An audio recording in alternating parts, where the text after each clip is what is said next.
What's good, YouTube? It is your boy Svenny D coming at you with another video on my drive home because this is just what I do. Just as a quick update before we hop into this video, I did purchase a brand new PC.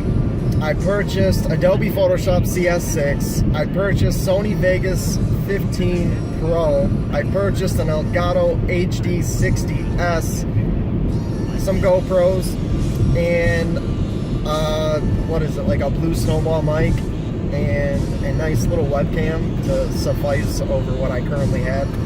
So I invested into a lot of equipment, a lot of software, and the entire reason is just for a personal hobby of mine. I'm not expecting anything in return. I'm just doing it because I really do enjoy this. And like, I feel the same way that I did about YouTube back in 2010 when I first started a YouTube channel. But anyways, I should be getting that all in the next couple of days, getting it set up. So I'm planning on like actually launching content that I want to create in the next week or so. Anyways, going on to the video at hand. So I have gotten a message from a lovely follower on Twitter asking, Mr. Sven D, how did you get your motorcycle license?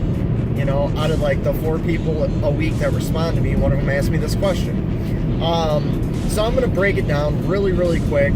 I talked about a couple of videos ago, like how I got into riding a motorcycle, I believe, if I can remember correctly. And I was watching a YouTube video, it was a moto vlog, and out of the blue, like that, I went from having no interest in the first 26 years of my life of riding a motorcycle to I felt like I was going to implode if I didn't get on a bike.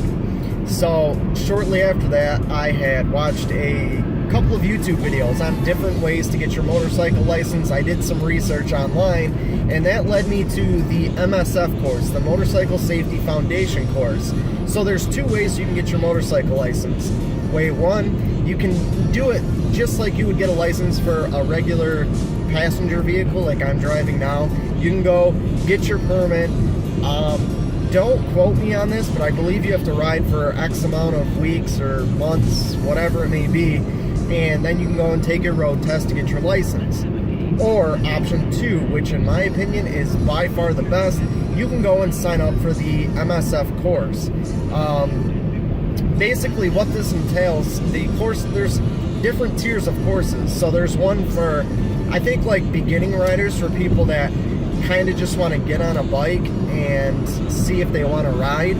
I don't think that's a lot of riding time. There's a second tier where you can go and actually take a safety course, which also incorporates a road course and road test in it at the end. And option 3, if you're already a licensed rider and you just want to take a safety course, whether it be to improve your knowledge or to lower your insurance, you can do that as well. It's for experienced riders. I didn't do the first tier. I went right to the second option, which was get on a motorcycle and learn how to ride. At least that was my perception going into it. So when it's funny too, because this course stressed like be on time or you're out. I had signed up for the course in like April of 2016, moved out to Buffalo that month, and my course was on May 7th, I believe, of 2016. So it was like an hour and a half drive to Jamestown, back where I moved from. And I woke up about an hour and 15 minutes before I was supposed to be there. So I woke up and probably contemplated for like 3 or 4 minutes, is it really even worth going? Am I going to make it on time? Am I going to show up and get turned away? Fortunately, I had an amazing instructor. I took it at a community college in Jamestown. That's where they held it at. They have huge parking lots there, so it was perfect. And I showed up, had a great instructor. She was totally cool, understood my situation, and I was kind of expecting to be taken out to the parking lot and put on a motorcycle, because right when I got there, it was at like 8 o'clock in the morning. They had the bikes all lined up. So it was nothing like that at all. I had never once in my life been on a motorcycle up to this point, so I was really nervous and anxious, and I didn't really know what to expect. I was nervous that I was going to drop a bike, because I had read all these blogs and forums saying that if you drop the bike once, you're done. You fail, you get booted, no license for you. So yeah, I had zero experience going into this course. I never even sat on a dirt bike. The only prior knowledge I had was riding a bicycle, which they said you should at least know how to ride a bicycle before doing this class, so I figured I'd be okay. Well, you go there, the first few hours, you're doing very, very basic safety review. Stuff that's applicable not just to motorcycles, but to motor vehicles of every kind, commercial, passenger, bikes, everything. And then about halfway through the first day, they take you out there, and I'm like, oh shit, like I watched some videos, but now they're gonna want me to get on a bike and just start shifting and braking and riding, and thankfully it was nothing like that. You get on a bike and you don't even turn it on at first, you just kind of sway back and forth, rock. They kind of give you a review of where all the controls are, the turning signals, your brake, your clutch, your rear brakes, ignition, how to kill the engine, all that stuff. And it took like an hour and a half to do it. It was a long time, but they really make sure that if there are inexperienced riders such as myself, that you know what to do, how to react to a certain situation. I was very comfortable by the time we got to the point where we started up the motorcycle. It actually had to move, and it was really just clutch control, so you're not even laying on the acceleration, you're just kind of letting off the clutch and slowly moving. So day one, that's pretty much what you do. It's very, very basic fundamentals of riding a bike. So you get to day two, and I don't want to say you're like doing wheelies and going 80 miles per hour. You're in a parking lot, and it's really just building off all the skills you do in day one. So maybe you'll do a couple of figure eights, some 90-degree turns, stopping and starting, swerving to miss obstacles, stuff like that. And basically, you have, I think it's like 8 hours of class time and 8 hours of ride time. It might be more than that, but I'm just recalling here. You basically do all of this preparation that leads up to the last hour of day one and last half of day one. What you do is you take a written test, which you have to pass, and then you take what's equivalent to a road test, which you have to pass. Much to my enjoyment, they really weren't hard. I really did pay attention a lot when I was in the classes, both for the written and the riding part. I even, like, as I was driving home, I'm sitting there with my steering wheel, like, all right, brake, clutch, rear brake, you know, all this different shit, running it through my head. And I watched a lot of videos too, like beginner tutorials on riding motorcycles and like certain safety things to be aware of.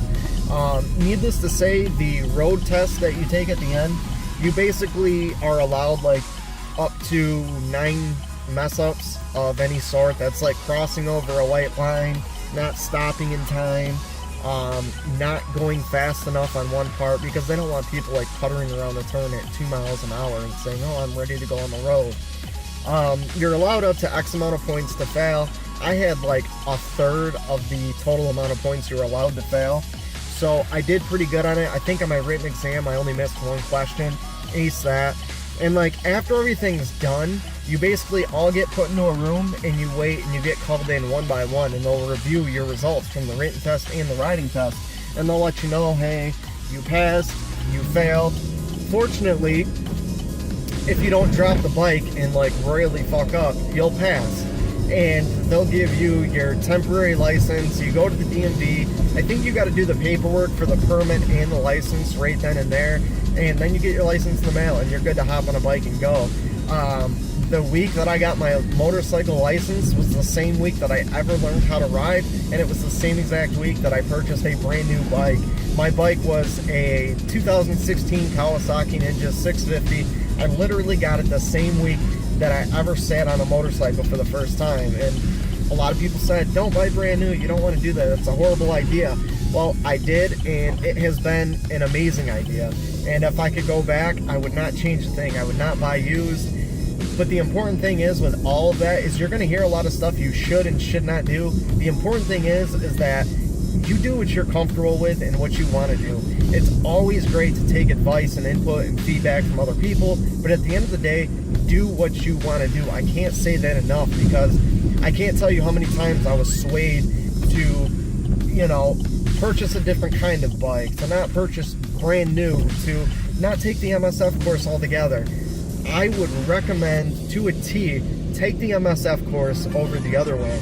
Not only, even if you do have a little bit of riding experience, I think that you do learn some good stuff, like even some driving techniques for passenger vehicles. Like, it was just a good refresher, if anything. And even better, it saves you money on your car insurance. It actually counts as a defensive driving course, so whether it's motorcycle insurance, car insurance, anything, it will save you. Now, my experiences with the MSF course in New York State, I am aware that it does change. The laws and the requirements do change a little bit state to state, but it was really easy. It cost like $250, but it was $250 well spent for me personally. Like I said, I would do it exactly the same if I had to go back. But anyways, I hope this helps. If you guys have any questions or anything, make sure to leave it in the comments below. And if you have any other specific questions or feedback on motorcycles, or you know what, fuck that, anything that you would like me to discuss in a video, let me know. Like I said, I'll be up in a more formal setting probably in the next week or so. It won't be in my drives home. But at the same time, I love talking to my telephone, to my cell phone on my drive home.